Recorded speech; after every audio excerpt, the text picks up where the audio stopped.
Em novembro de 1970, um candidato da esquerda venceu pela primeira vez as eleições presidenciais no Chile. Salvador Allende tinha 62 anos, muita experiência com política e a crença de que era possível fazer uma transição do capitalismo para o socialismo através de medidas democráticas, sem usar a força.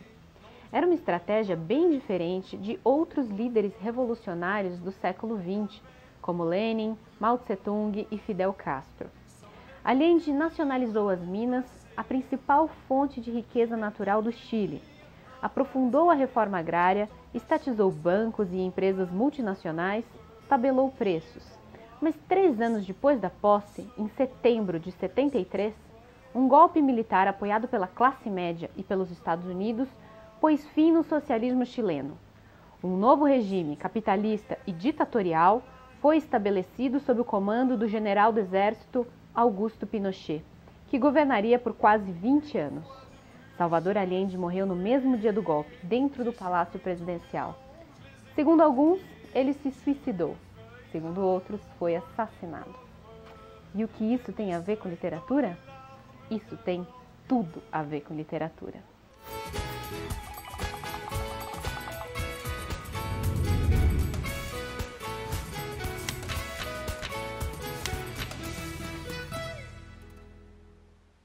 Stand up, all victims of oppression, for the tyrants fear your might. Oi pessoal, estou de volta de cabelo novo para falar de um dos mais importantes romances da América do Sul no século XX, que é A Casa dos Espíritos. Ainda por cima é um romance que eu adoro, então é uma grande responsabilidade, vou fazer o meu melhor. Tem um trecho aqui no livro, inclusive essa edição é original em espanhol, eu encontrei super baratinho num sebo. Tem um trecho no livro em que um dos personagens fala que o marxismo ele não tem a menor chance de dar certo na América Latina, por uma simples razão. O marxismo é uma doutrina ateia, prática, funcional, que esquece o lado mágico da vida. E os latino-americanos precisam do mágico, eles sempre querem alguém ou algo que eles possam venerar. De certa forma, isso resume A Casa dos Espíritos. Um livro em que o mágico e o real se entrelaçam de maneira indissolúvel. Muita gente fala que é um livro espírita.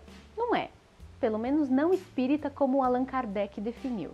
E também não é um livro revolucionário, como se fosse um panfleto político qualquer. A Casa dos Espíritos consegue ser uma combinação original e deliciosa dessas duas coisas.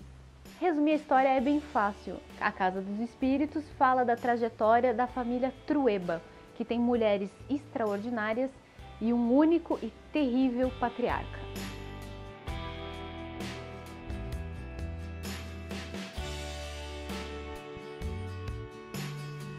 As datas não são muito bem estabelecidas, na verdade nem o nome do Chile é mencionado nenhuma vez no livro inteiro, mas fica mais ou menos na cara que as coisas acontecem num país equivalente ao Chile, num período de 70 anos, que vai do começo do século XX, 1900, 1905, até um pouco depois do golpe militar, 1975.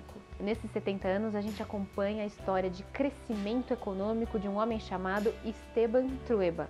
Ele começa do nada, numa terra improdutiva, e consegue se transformar num dos mais importantes fazendeiros do país.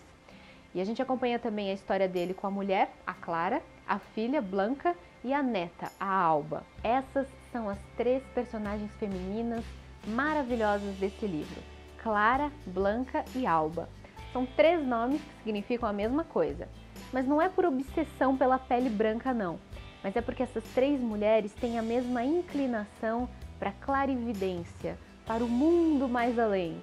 As 3 mulheres são mulheres que têm a alma iluminada. Por isso, os 3 nomes significam a mesma coisa. Tudo isso não podia contrastar mais com o personagem do Esteban, que é um homem prático, com os pés grudados no chão. Ele até seria uma pessoa assim admirável porque conseguiu subir na vida, mas na verdade ele é um personagem terrível, detestável. Ele é machista, autoritário, violento, conservador. Ele está acostumado a ser obedecido por todo mundo por ser um grande fazendeiro, exceto pelas 3 mulheres da família dele. Aliás, a vida familiar dos Trueba é deliciosa. Eu acho que é a melhor parte do livro. Graças à ligação dos personagens com o lado mágico da vida, a família é cheia de maluquices, de personagens pitorescos, de comunicação entre os vivos e os mortos. E enquanto tudo isso acontece, os anos vão passando e o país vai se modernizando.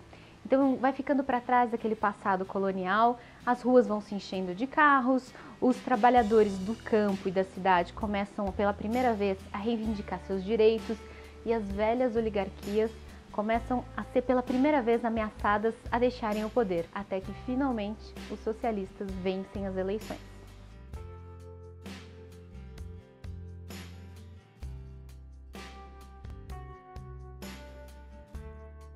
Agora, uma coisa que você precisa saber quando for ler A Casa dos Espíritos é que a autora ela não é simplesmente simpatizante do Salvador Allende, o candidato de esquerda socialista que vence as eleições e vira presidente. Ela é da família dele.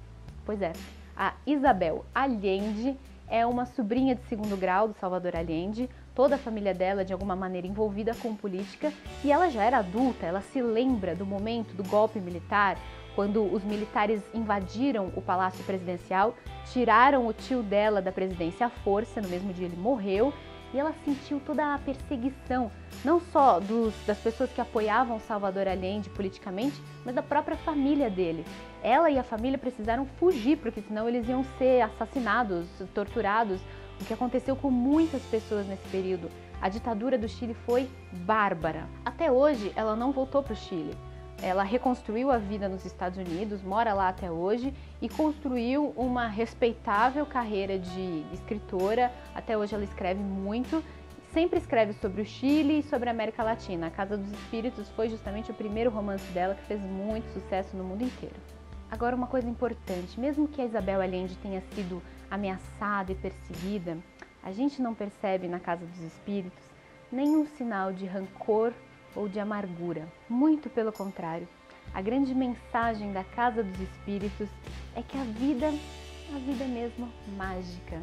Não adianta ficar remoendo raiva, construindo vinganças, alimentando rancores contra as pessoas que nos fizeram mal no passado, porque no fundo todos nós somos peças de um mesmo e gigantesco quebra-cabeça. E que o passado, o presente e o futuro, na verdade, acontecem simultaneamente num grande ciclo que nunca termina. Se você gostou desse vídeo, curta, se inscreva, acesse o site www.lerantesdemorrer.com para mais dicas de literatura e a gente se vê no próximo vídeo. Tchau, até lá!